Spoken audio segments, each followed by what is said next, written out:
আসসালামু আলাইকুম রহমতুল্লাহি ওয়া বারাকাতুহু। আল্লাহর শান্তি, দয়া এবং রহমত আপনাদের সকলের উপর বর্ষিত হোক। প্রথমে একটি সত্য গল্প শোনাই আপনাদের। একটি মহিলার স্বামী মারা গেল, তখন তার বয়স 30-35 বছর, যুবতী মহিলা।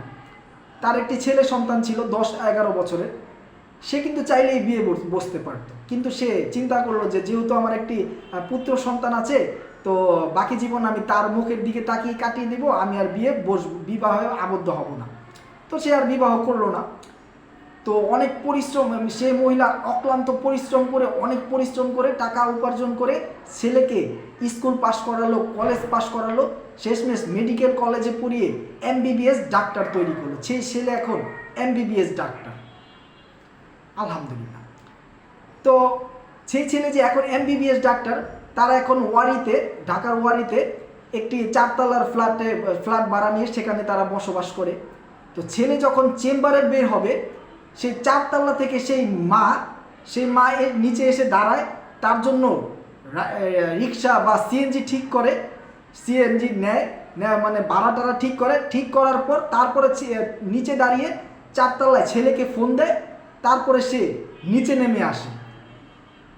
এই যে সারা জীবন সে পরিশ্রম করলো, মহিলাটা পরিশ্রম করলো, বিয়ে বসলো না, ছেলেটাকে এমবিবিএস ডাক্তার বানালো। আপনি কি বলেন, এই যে এমবিবিএস ডাক্তার সে হলো, তাকে কি আপনি শিক্ষিত বলবেন? তার মা গাড়ি ঠিক করে দিচ্ছে তার জন্য, সে 4 তলায় বসে আছে, তাকে আবার খবর দিচ্ছে, তারপরে সে গাড়িতে উঠে চেম্বারে যাচ্ছে। এই সন্তান কখনোই শিক্ষিত হতে পারে না। এই সত্য গল্পটা বলার কারণ এই যে একটা মানুষ পড়ালেখা করলেই যেমন শিক্ষিত হয় না, ঠিক তেমনি একটি মানুষের মাথায় বা একটি মানুষের জ্ঞানে ইসলামী জ্ঞান থাকলেই তাকে আলেম বলা যায় না।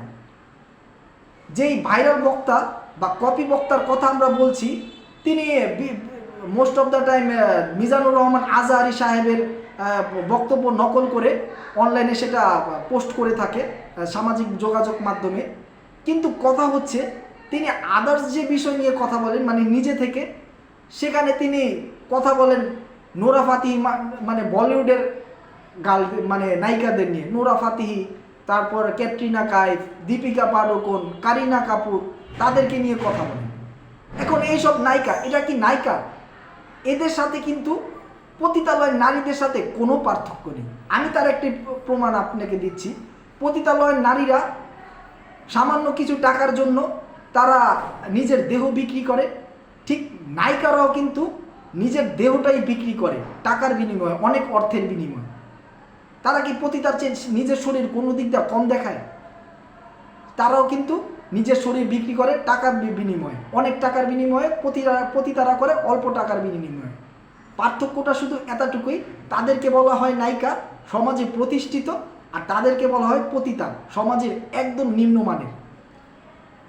তাই এই মানে তিনি মানুষকে মানে ওয়াস্ত করা হয় মানুষকে হেদায়েতের চেষ্টা করার জন্য, মানুষকে ইসলামের পথে, আল্লাহর পথে, নবীজি মোহাম্মদ সাল্লাল্লাহু সাল্লামের সুন্নার পথে ডাকার জন্য। তো উনি হেদায়েতের মালিক আল্লাহ, তিনি মানুষকে সৎ পথ বোঝানোর জন্য, সঠিক রাস্তা বোঝানোর জন্য বলিউডের এই পতিতা নারীদেরকে তিনি এক্সাম্পল হিসেবে টেনে নিয়ে আসেন। কেন, দুনিয়াতে কি বর্তমান সময়ে খুব ভালো কোনো নারী নাই? বর্তমানে কি ধার্মিক কোনো নারীর গল্প নাই যাদেরকে আমরা আদর্শ হিসাবে নিতে পারি? তারপরে নবীজির স্ত্রী আয়েশা রাদিয়াল্লাহু তাআলা আনহার জীবনী কি উনি পড়ে নাই? খাদিজা রাদিয়াল্লাহু তাআলা আনহার জীবনী কি উনি পড়ে নাই? তারপরে ঈসা আলাইহিস সালামের মা মারিয়ম আলাইহিস সালামের জীবনী কি উনি পড়ে নাই? সেগুলা কি বলতে পারে না? তো এখন আপনি বলেন, মানুষের মাথায় যেমন ইসলামী জ্ঞান থাকলে তাকে আলেম বলা যাবে না, মানে পড়ালেখা করলেই, এসএসসি পাস করলেই, ভার্সিটি পড়লেই যেমন টিএসসি মোড়ে রাত্রে 2টা-3টা পর্যন্ত নেশা পানি নিয়ে ছেলেমেয়েরা একসাথেই মগ্ন থাকে, আপনারা এখন গিয়ে দেখতে পারেন, আমার কথা বিশ্বাস না হলে। এখন তাদেরকে কি আপনি শিক্ষিত বলবেন? হোক না সে ঢাকা ভার্সিটি কিংবা বুয়েটের স্টুডেন্ট, তাকে শিক্ষিত বলা যাবে না। এখানে আল্লাহ রাসূল সাল্লাল্লাহু আলাইহি সাল্লামের একটি হাদিস বলা যায়। আল্লাহ রাসূল সাল্লাল্লাহু আলাইহি সাল্লাম বলেছেন যে কিয়ামতের আগ মুহূর্তে মূর্খতা বেড়ে যাবে এবং জ্ঞানকে উঠিয়ে নেওয়া হবে। এই যে মূর্খতা, এখন মানুষ তো সবাই লেখাপড়া করছেন, কিন্তু সবাই কি শিক্ষিত? তারা শিক্ষিত নয়। ঠিক তেমনি মাথার মধ্যে ইসলামিক জ্ঞান থাকলেই তাকে আলেম বলা যাবে না। তো আমার মতে, আমার ব্যক্তিগত মত হলো, এই যে ভাইরাল বক্তা, অধিকাংশ সময় তিনি মানে এমনভাবে বক্তব্য দেন যে তার সামনে হাজার হাজার লাখ লাখ মানুষ, কিন্তু সামনে কেউই নাই, হয়তো দুই একজন ছাড়া। আর কয়েকটা জায়গা হয়তো তিনি ডাক পান ওয়াজের জন্য। তো আমার কাছে আমার মতামত হলো এই যে ওনাকে আমি ব্যক্তিগতভাবে আলেম বলতে পারি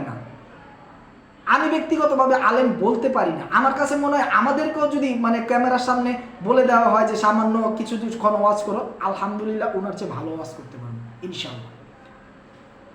তো আজকের বক্তব্য এই পর্যন্ত, মানে আজকের ভিডিও আমার এই পর্যন্তই। আল্লাহ যদি আমাকে হায়াতে বাঁচিয়ে রাখে, ইনশাআল্লাহ আবারও নতুন ভিডিওতে আপনাদের সাথে দেখা হবে, কথা হবে। আসসালামু আলাইকুম ওয়া রাহমাতুল্লাহি ওয়া বারাকাতুহু।